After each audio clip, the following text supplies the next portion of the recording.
Le champagne était encore froid dans mon réfrigérateur quand mon père a lâché la bombe. 30%. Je levai les yeux de mon ordinateur portable, où je répondais à des emails de félicitations pour ma promotion. Et quoi? 30% de ton revenu, répéta mon père, Klaus. Il se tenait dans l'encadrement de la porte de mon appartement comme s'il en était le propriétaire. C'est juste, Saskia. Nous t'avons élevé. Maintenant que tu gagnes bien ta vie, il est temps de rendre un peu. Je posai lentement mon ordinateur. Tu veux 30% de mon salaire? Ma mère entra dans mon salon sans y être invitée. Il s'agit de responsabilité familiale. Nous avons du mal avec le prêt immobilier, les paiements de la voiture. Alors peut-être que vous n'auriez pas dû acheter une maison de cette taille, répondis-je avant de pouvoir me retenir. Le visage de mon père devint rouge. Ne nous fais pas la leçon. Nous t'avons tout donné. L'école privée, l'université. Tu veux dire les 2000 € que vous m'avez prêtés et que j'ai remboursés avec des intérêts? C'est ça, votre soutien? Nous t'avons donné un foyer, ajouta ma mère d'une voix de plus en plus aiguë. De la nourriture, des vêtements, un toit au-dessus de ta tête. Ça s'appelle être parent. C'est le minimum. Klaus s'avança, la mâchoire crispée. Tu viens d'être promu chef de projet principal. Ton salaire est de combien? 70 000? 80? 75, dis-je automatiquement, regrettant aussitôt. 75 000 € par an. Et tu ne peux pas en épargner 22 000 pour aider les gens qui ont fait de toi ce que tu es.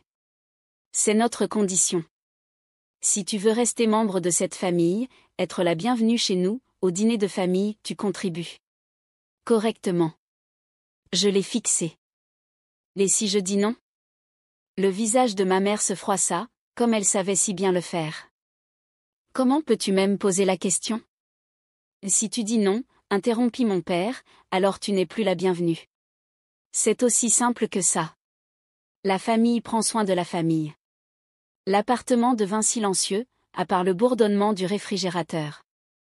Donc vous venez ici, le jour où j'obtiens la plus grande promotion de ma carrière, pour exiger 30% de mon revenu, et si je refuse, je ne suis plus la bienvenue? Ne sois pas dramatique, dit ma mère. Nous ne faisons qu'une demande. Si, vous exigez. C'est littéralement ce que vous faites. Je me levai. Sortez. Maintenant. Le visage de mon père devint glacé. Très bien. Tu as jusqu'à dimanche pour décider. 30%, ou tu te débrouilles seul. Ils partirent. Je restai là, tremblante, au milieu de mon salon. Puis j'ouvris le champagne et bus directement à la bouteille. Je ne dormis pas cette nuit-là. Je restai allongé, les yeux fixés au plafond, à faire des calculs dans ma tête. 75 000 € par an. Après impôts, environ 45 000. Environ 3 700 par mois. Mon loyer était de 1 200. Les factures, l'assurance, la voiture, les courses. Il me restait environ 800 € par mois pour épargner. Si je leur donnais 2 000 par mois, je serais dans le rouge. Je devrais puiser dans mes économies pour survivre. Oublier le fonds d'urgence que j'avais commencé à constituer. Je travaillerai jusqu'à l'épuisement pour subventionner leur train de vie dans une maison beaucoup trop grande pour 2 personnes. 4 chambres, un grand jardin, un quartier cher parce que ma mère voulait impressionner ses amis. C'était leur choix. Pas mon problème. Sauf qu'ils essayaient d'en faire mon problème. Le samedi matin, mon frère Horst appela. Qu'est-ce que tu as dit à maman et papa? Bonjour à toi aussi. Saskia, sérieusement. Maman m'a appelé en pleurant. Elle a dit que tu abandonnais la famille. Elle a mentionné qu'il m'avait réclamé 30% de mon salaire? Silence. Horst. C'est beaucoup, admit l'enfant. Mais ils ont des difficultés. Tu pourrais aider un peu. Tu leur donnes combien, toi? Et quoi? Combien d'argent tu leur donnes chaque mois, Horst? J'ai des enfants. Les frais d'école, Sabine ne travaille pas à temps plein. Donc tu ne leur donnes rien. J'aide autrement. Je leur rends visite chaque semaine. Mais pas d'argent. Ce n'est pas juste. Non, ce qui n'est pas juste, c'est qu'ils me demandent de me ruiner pendant que toi, tu ne donnes rien, et que je passe quand même pour l'égoïste. Tu n'as pas les mêmes dépenses? Donc je devrais juste leur donner mon argent parce que j'ai fait d'autres choix de vie? Horst soupira. Parle-leur. Trouve un terrain d'entente. Ne fais pas exploser la famille pour ça. Ce n'est pas moi qui explose quoi que ce soit. Ce sont eux qui m'ont donné un ultimatum. Le dimanche arriva. Je n'appelais pas. Je n'envoyais pas de message. Je ne me présentais pas au dîner de famille habituel. Au lieu de ça, je suis allée dans mon café préféré, j'ai commandé un latte hors de prix et une part de gâteau, puis je me suis installée pour lire tranquillement. Vers 3 heures de l'après-midi, mon téléphone a vibré. Mon père. Ta décision? Je suis restée à fixer ce message pendant une bonne minute. Puis j'ai répondu. Je ne vais pas vous donner 30% de mon salaire. Si cela veut dire que je ne suis plus la bienvenue, alors je ne suis plus la bienvenue. 3 petits points sont apparus. Ont disparu. Puis réapparus. Tu fais une énorme erreur. Peut-être. Mais c'est la mienne à faire. N'attends plus rien de nous. Tu es seul maintenant. Je le suis depuis longtemps. Je vais très bien m'en sortir. Il n'a pas répondu. J'ai posé mon téléphone face contre la table et commandé une autre part de gâteau. La première semaine a été étrange. Je m'attendais à des appels, des messages, des tentatives pour me faire culpabiliser. Rien. Alors je me suis plongée dans le travail. Chef de projet principal signifiait plus de responsabilités, de plus gros projets. Ma collègue Britta a remarqué la différence. Tu sembles différente. Mes parents m'ont renié, ai-je dit d'un ton détaché pendant le déjeuner. Elle a failli s'étouffer avec son eau. Et quoi? Ils voulaient 30% de mon salaire. J'ai dit non. Apparemment, je n'existe plus pour eux. 30%? C'est de la folie. Tu as bien fait de leur tenir tête. 3 semaines plus tard, ma tante Hildegard, la sœur de ma mère, m'a appelée. Saskia, ma chérie. Comment vas-tu? Je me suis immédiatement tendue. Je vais bien, tante Hildegard. J'ai entendu dire qu'il y avait eu un désaccord entre toi et tes parents. Ta mère dit que tu as refusé de les aider pour leur prêt immobilier. Elle a exigé 30% de mon salaire et m'a renié quand j'ai refusé. Silence au bout du fil. 30%? Oui. Jésus, Elfriede, marmonna-t-elle. Puis, plus fort, Saskia, je ne t'appelle pas pour te faire culpabiliser. Je pense qu'ils sont ridicules. Cette maison était un achat stupide, je l'avais dit à Elfriede à l'époque. Ne les laisse pas gâcher ton succès. J'ai senti mes yeux se remplir de larmes. Merci. Tu n'as pas idée à quel point j'avais besoin d'entendre ça. 1 mois passa. Puis 6 semaines. J'ai arrêté d'espérer une réconciliation. D'espérer qu'ils réalisent à quel point ils avaient été déraisonnables. Je me suis concentrée sur ma vie. Mon travail. Mes amis. J'ai commencé un cours de poterie le jeudi soir, quelque chose que j'avais toujours voulu essayer. J'y ai rencontré de nouvelles personnes, qui ne savaient rien de mes drames familiaux. J'ai commencé à sortir avec un homme nommé Lucas, graphiste. Il était drôle, gentil, et quand je lui ai parlé de mes parents, il a simplement dit. C'est nul. Tu veux aller manger une glace et les oublier un moment? Oui. Oui, je voulais. La vie est devenue plus légère. Comme si j'avais enfin déposé un sac à dos rempli de pierres. Puis, exactement 42 jours après l'ultimatum, j'ai reçu un message. De ma mère. Le prêt est en retard. Nous avons besoin d'aide. Je suis restée à regarder ce message longtemps. Pas de « nous sommes désolés ». Pas de « tu nous manques ». Juste « nous avons besoin d'aide ». Mes doigts flottaient au-dessus du clavier. Je sentais cette vieille sensation familière, la culpabilité, l'obligation. Puis j'ai revu les yeux froids de mon père. 30%, ou tu es seul. J'ai tapé. Je croyais ne plus être la bienvenue. En quelques secondes, mon téléphone s'est mis à sonner. Ma mère. Puis mon père. Puis Horst. Je n'ai pas répondu. Les messages ont commencé à pleuvoir. Saskia, décroche. Ne sois pas enfantine. Tu ne peux pas simplement abandonner ta famille. Le dernier venait de mon père. J'ai failli rire. J'ai éteint mon téléphone et je suis allée à mon cours de poterie. 2 heures à modeler de l'argile pendant que mon téléphone restait éteint dans mon sac. Quand je l'ai rallumé ce soir-là, il y avait 37 appels manqués et 23 messages. La plupart étaient des variations de « Comment oses-tu » Mais un, de ma mère, à 21h47, était différent. S'il te plaît, Saskia. Nous allons perdre la maison. Je t'en supplie. Je suis restée assise sur mon canapé, à fixer ce message. En sentant tout son poids. Puis j'ai appelé tante Hildegard. Ils t'ont recontacté, dit-elle. Oui. Laisse-moi deviner. Ils ont besoin d'argent. Le prêt est en retard. Ils vont perdre la maison. Tu vas les aider ? Je suis restée silencieuse un moment. Je ne sais pas. Une partie de moi veut le faire. Ce sont mes parents.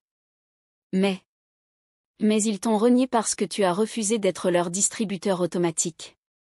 Oui. Hildegard a soupiré. Saskia, tu ne peux pas te brûler pour réchauffer quelqu'un d'autre. Tu as 22 000 € qui traînent quelque part ? Non. Je devrais vider mon fonds d'urgence et contracter un prêt. Alors la réponse est non. J'ai rédigé un message. Je n'ai pas l'argent pour vous aider. Et même si je l'avais, vous avez été clair, je ne fais partie de la famille que si je paie. Je ne suis pas un distributeur automatique. Je suis votre fille. Ou du moins, je l'étais. La réponse a été immédiate. Mon père. Tu vas vraiment nous laisser tout perdre ? Moi, vous avez fait le strict minimum en tant que parent et maintenant vous voulez qu'on vous rembourse pour ça. Ce n'est pas comme ça que ça marche. Lui, tu es égoïste. Ingrate. Moi, je suis exactement comme vous m'avez élevée. Indépendante. Autonome. Désolée que ce soit devenu un inconvénient pour vous. J'ai bloqué son numéro. Puis celui de ma mère. Puis celui de Horst, quand il s'y est mis aussi. J'ai tout simplement coupé les ponts. Avec eux tous. Et j'ai attendu de me sentir coupable. À la place, je me suis sentie libre. 2 semaines plus tard, j'ai reçu un email d'Hildegard. Tes parents ont vendu la maison. Ils vont s'installer dans un appartement de 2 pièces. Plus gérable. Elfriede est furieuse, mais Klaus semble soulagé. Il demande de tes nouvelles. Pas d'excuses, bien sûr. Juste des nouvelles. J'ai lu ce message 3 fois. Puis j'ai fermé mon ordinateur portable et je suis sortie dîner avec Lucas. Bonne nouvelle, demanda-t-il. Mes parents ont vendu leur maison. Celle qu'ils voulaient me faire payer. Et comment tu te sens ? Soulagé ? Justifié ? Je ne sais pas, j'ai planté ma fourchette dans ma salade. C'est mal d'être contente qu'ils subissent enfin les conséquences ? Non, répondit simplement Lucas. Ils ont essayé de te manipuler. Ils doivent assumer leurs propres erreurs. C'est la réalité. 3 mois après l'ultimatum, j'ai reçu une carte par la poste. De ma mère. Saskia. Nous sommes installés dans le nouvel appartement. Il est petit mais gérable. Le niveau de stress de ton père va mieux, le médecin dit que sa tension s'est améliorée. Je suis toujours en colère contre toi. Je ne comprends pas comment tu as pu nous abandonner ainsi. Mais tu me manques. Tu manques aussi à ton père, même s'il ne le dira pas. Si un jour tu veux parler, voici notre nouveau numéro. Mama. J'ai tenu cette carte longtemps entre mes mains. Elle me manquait. Mais elle n'était pas désolée. Elle ne pensait pas avoir mal agi. Je pouvais la recontacter. Essayer de reconstruire quelque chose. Ou je pouvais me choisir, moi. J'ai rangé la carte dans un tiroir et je suis retournée à ma vie. 6 mois après l'ultimatum, j'ai obtenu une promotion, directrice de la gestion de projet. 95 000 € par an. J'ai fêté ça avec Lucas, Britta et quelques amis. On s'est enivré de bon vin et on a ri jusqu'à en avoir mal au ventre. Personne n'a demandé si j'allais prévenir mes parents. Ils ont simplement célébré moi. Mon succès. Mon travail. Et ça, c'était mieux que n'importe quel dîner de famille. 1 an après l'ultimatum, j'ai acheté mon propre appartement. Petit, mais parfait. Cuisine moderne, balcon avec vue. Le jour du déménagement, Hildegard est arrivée avec du café et des pâtisseries. « Je suis si fière de toi, dit-elle. Tu as tout construit, toute seule. J'ai eu de l'aide. Tu m'as aidée. Je t'ai juste rappelé ce que tu savais déjà. Le travail difficile, c'est toi qui l'as fait. » À un moment, elle a mentionné. Tes parents ont demandé de tes nouvelles la semaine dernière. Ils voulaient savoir si tu voyais quelqu'un, comment se passait ton travail. Qu'est-ce que tu leur as dit? Que tu t'épanouis. Que tu as acheté un appartement. Que tu es heureuse. Et leur réaction? Elle a souri. Ta mère avait l'air d'avoir avalé un citron. Ton père a simplement hoché la tête et a changé de sujet. Ils ne s'excuseront jamais, hein? Probablement pas. Mais c'est leur perte, Saskia. Pas la tienne. Lucas et moi nous sommes fiancés 1 an et demi après l'ultimatum. Rien de grandiose, il m'a simplement demandé ma main pendant une randonnée. Nous avons prévu un petit mariage. Des amis proches, Hildegard, quelques collègues. La question planait, est-ce que j'allais inviter mes parents? C'est ton jour, dit Lucas. Ton choix. Je te soutiendrai quoi que tu décides. J'y ai réfléchi pendant des semaines. Je les ai imaginés présents, la tension, les chuchotements. Puis j'ai imaginé le jour sans eux. Avec seulement des gens qui m'aimaient et me soutenaient. Je ne leur ai pas envoyé d'invitation. Ma mère l'a appris par Hildegard. Elle a laissé un message vocal. Je n'aurais jamais cru que tu te marierais sans nous. Tes propres parents. Comment peux-tu être si cruel? Je l'ai supprimé et je suis retournée écrire les invitations. Le mariage a été parfait. Journée ensoleillée, bon repas, des gens que j'aimais. Britta a porté un toast qui a fait rire et pleurer tout le monde. Aucun drame. Aucune culpabilité. Aucune exigence. Juste de la joie. Plus tard dans la soirée, allongée dans le lit à côté de mon mari, j'ai regardé mon téléphone. Un message d'un numéro inconnu. Félicitations pour ton mariage. Nous avons vu les photos sur le Facebook d'Hildegard. Tu étais magnifique. Mama. J'ai montré le message à Lucas. Comment tu te sens? Demanda-t-il. Triste. Soulagé. En colère. Je ne sais pas, j'ai reposé le téléphone. Ils ont choisi l'argent plutôt que moi. C'est leur choix, pas le mien. Tu peux quand même être triste. Je sais. Je le suis. Je me suis blottie contre lui. Mais je ne regrette pas mes choix.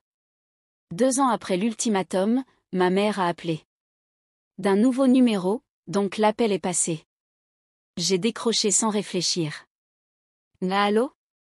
Saskia? C'est Mama. J'ai failli raccrocher. Je ne l'ai pas fait. Salut. Comment vas-tu? Hildegard dit que tu es mariée maintenant. Et que tu as encore eu une promotion? Oui. Directrice associée. Je gère 30 personnes maintenant. C'est formidable. Je suis fière de toi. Les mots que j'avais voulu entendre pendant si longtemps. Mais ils sonnaient creux, maintenant. Pourquoi tu appelles, Mama? Silence. Puis. Ton père a eu une crise cardiaque le mois dernier. Mon estomac s'est noué. Et quoi? Il va bien? Il se remet. Mais ça nous a fait peur. Ça nous a forcé à réfléchir à certaines choses qu'on a mal faites. D'accord. Je vais en thérapie. Le médecin me l'a conseillé. Et j'ai parlé de ce qui s'est passé entre nous. J'ai attendu. Tu avais raison, dit-elle doucement. À propos de la maison. De l'argent. Nous étions dépassés et au lieu d'assumer, nous avons essayé de te rendre responsable. Ce n'était pas juste. Je ne pouvais pas parler. Je ne te demande pas de me pardonner. J'essaie juste de te dire que je suis désolée. Pour l'ultimatum. Pour avoir choisi la fierté plutôt que toi. Tu méritais mieux de nous. Les larmes coulaient sur mon visage. Oui. Je méritais mieux. On pourrait prendre un café, un de ces jours? Juste parler? J'ai besoin d'y réfléchir. Je comprends. Prends ton temps. Je serai là quand tu seras prête. Si tu le es un jour. Je l'ai retrouvé pour un café 3 semaines plus tard. Endroit neutre, durée limitée, Lucas pas loin. Elle paraissait plus vieille. Fatiguée. Comme diminuée. Merci d'être venu, dit-elle. Je suis ici pour écouter. C'est tout ce que je promets. C'est juste. Elle m'a parlé de la crise cardiaque de mon père. Du choc. De la prise de conscience. Horst ne nous parle presque plus non plus, a-t-elle avoué. On a mis tellement de pression sur tout le monde en appelant ça de l'amour. Mais ce n'était pas de l'amour. C'était du contrôle. J'ai siroté mon café et je l'ai laissé parler. Je ne m'attends pas à ce que tu nous pardonnes. Je sais qu'on t'a profondément blessé. Mais je veux essayer de faire mieux. D'être vraiment ta mère.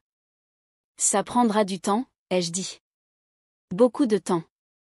Et j'ai besoin de limites. De vraies limites que tu respecteras. Je les respecterai. Je te le promets. Ne promets pas ce que tu ne peux pas tenir, maman. Elle a hoché la tête. Alors j'essaierai. Vraiment. Et si je me trompe, j'espère que tu me le diras. Je te le dirai. Nous avons parlé pendant 1 heure. Pas d'argent. Pas de culpabilité. Juste parler. De mon travail, de sa thérapie, de choses neutres. Ce n'était pas parfait. Ce n'était pas un pardon immédiat. Mais c'était un début. Aujourd'hui, j'ai 35 ans. Directrice des opérations dans mon entreprise. 120 000 € par an. Mes parents et moi entretenons une relation prudente. Nous déjeunons ensemble 1 fois par mois. Ils respectent mes limites. Ne demandent pas d'argent. Ne me font plus culpabiliser.